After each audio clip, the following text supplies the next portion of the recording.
So how's it going, motherfuckers? So, talking about Star Wars is way better than talking about wrestling or really thing at this time. So I figured I'd do another topic. So somebody asked me on YouTube, and I did write them a written response, but I thought maybe I could do you one better than that and actually give you a verbal response here in a video.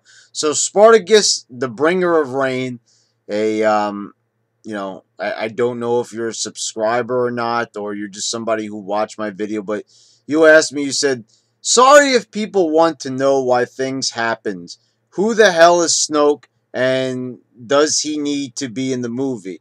If you are not a moron, as you say, since you like the film, give me an answer, not your guess or theory. This movie was supposed to explain a bit about him, but they did nothing, and he is dead. So please enlighten me, oh wise one. I'd be glad to. I've never said that I'm the wise one or the answer for all Star Wars, but I would recommend buying an updated Star Wars encyclopedia for that. But I'll try to do my best as I did in my written response. So, as Yoda proclaims, there are always two, a master and apprentice, when it comes to the Sith, when it comes to the dark side, when it comes to dark Jedi. And Kylo Ren was the apprentice and Snoke was the master. So, what did Kylo Ren do in The Last Jedi? Well, he struck down his master. And, we saw that in the Return of the Jedi, where Darth Vader does it to the Emperor, but that is his way of turning good. So, we had a bit of a play on that, where Kylo Ren does it to save Rey, because he wants Rey to join him. And it's also, in turn as well, supposed to be to free himself so he can become the supreme ruler. And that is the way of the Sith. If you look back and, you look at like where they explored the Sith Lords, like in Knights of the Old Republic, and you read on the expanded universe, and you learn about Star Wars and the lore of the Sith, you will learn that is supposed to be how it is with the Sith. The apprentice is supposed to get stronger and stronger, and then they're supposed to want to take the mantle. They're supposed to do a forcible passing of the torch. The apprentice is always supposed to go against the master eventually, but they're supposed to wait for the right moment to strike. And, the Sith Lord knows that. The master knows that. And that's exactly what happened. He outsmarted his master, and he got what was rightfully his in terms of being one of the Sith. He did everything that you're supposed to do when it comes to being a Sith Lord.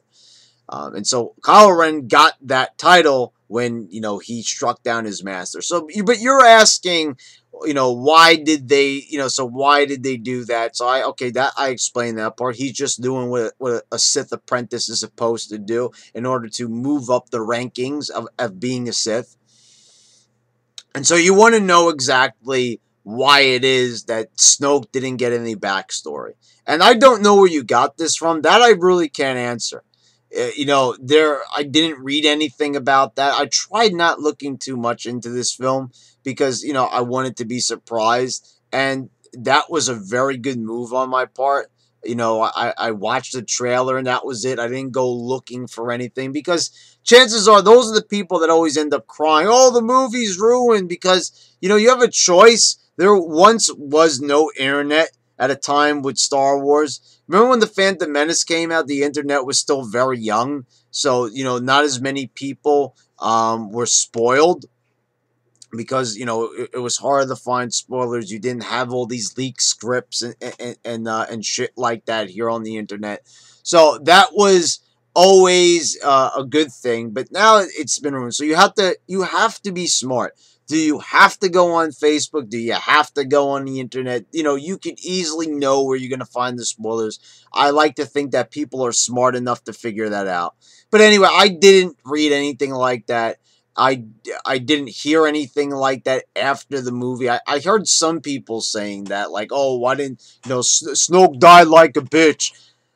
the whole thing was why Snoke died like that is because he was so powerful they couldn't even get near him. Did you see how he was so well versed in the Force that Rey couldn't even touch him? All she wants to do is pull the lightsaber towards her, and he does like a Three Stooges and knocks her right in the back of the head with the lightsaber, which was a great moment, by the way. But so they couldn't get near him. So Kylo Ren just ignites the lightsaber when he least expected, and he ended up killing him. And so, do we need a backstory for him? I think that's what you kind of thought there, Spartacus. I think you thought that there was going to, or you read something on the internet, and that is a reason why you shouldn't always believe what you read, because a lot of times it's going to end up being false. And a lot of times, sometimes, I think they might even put some, they're just throwing ideas around. Nothing's for certain. They're not going to really full out tell you what's going on in the movie. Just like when The Empire Strikes Back came out, when they were making that movie, nobody knew that Vader was going to be Luke's father until the movie actually came out. They hid that away from people, and it turned out to be a big success, a big reveal, and a big surprise, and it was spoiler free, and it was wonderful. So with Snoke, it was like, but does he need a backstory? Does he really need one? I mean, we know that the guy's evil. We know that, he tried to turn Kylo Ren. But, do we really need to see all that? I mean, we're already, went back and we had a flashback with Luke and Kylo Ren. Do we really need Snoke in the picture as well? If this is supposed to be mostly a movie about, Kylo Ren and him becoming even darker and dark. I mean, you see that they're trying to do that. He kills his father in the first film, but he fails to kill Rey and Finn in Force Awakens. So Snoke starts to lose faith in him. And so he has to start restoring that faith, and he brings Rey there. So, you see that this is Kylo Ren, and he's trying, to get even closer and closer to the dark side, and he's waiting for that last moment so he can become the Sith Lord that he wants to be. And he ends up doing that. And you could say, oh, but you had the Emperor, Emperor Palpatine, and he lasted through all the movies. Basically, he wasn't there for the first one, but he was there in the second and the third, and he didn't die until the closing moments of the film. So you could say, but the thing is, maybe they didn't want Snoke there, just like they didn't want Obi-Wan Kenobi throughout all the films. George Lucas just didn't have anything for him. And maybe that's the thing about Snoke. They just did not want to have him around for that third film. And it was a powerful plot device, as I said, because it got him even more over as being villainous. This way, by the end of the movie, this motherfucker has killed Han. He's killed his master. He has killed Luke Skywalker. This man is a hated man. He is villainous. He is pure evil. He has struck down two of the big heroes in Star Wars. So it's like, because you guys didn't want to take him seriously. Oh, this guy looks like a bitch and he looks weak. So they made the guy more vicious. And like I said, people are still complaining about it. But did we really need to slow down this movie and insert a whole Snoke history? I mean, it's been proven that Star Wars characters don't need a lot of backstory to get over with an audience. Take a look at Boba Fett. This guy has screen time adding up to maybe 3 minutes, counting Empire Strikes Back and Return of the Jedi. He only really has one line, 2 lines maybe max in Empire. He doesn't talk at all. Instead of one little scream in Return of the Jedi, he doesn't even talk, and he's one of the most iconic characters in Star Wars. So, I don't want to hear that We need a whole backstory on somebody. There are plenty of characters. There was a whole Jedi Council that didn't have backstories. And I didn't really hear too many people bitching about that. Oh, but, you know, he seemed like he was going to be a big deal. We see this guy on screen, and he's the supreme, he's the supreme overlord, supreme ruler. And, you know, okay, Brad, the Jedi Council was just there. You know, they're just a bunch of disposable Jedi who are going to die anyway in Revenge of the Sith. But the point that I'm trying to make is does every single character need a backstory? Is it really that necessary? You know Snoke is evil. You know that Snoke turned him to the dark side and made him do the things he did to Luke. And it was a bit more complicated than that because, you know, Kylo Ren also thought that he was going to be killed in his sleep by Luke. It was a bit of a misunderstanding. So, you know, all those elements involved, it's like, okay, so we understand the story. I think anybody could understand that story. Okay? He turned to him. Do we really need to see him turning Kylo Ren? Do we really need to see all that?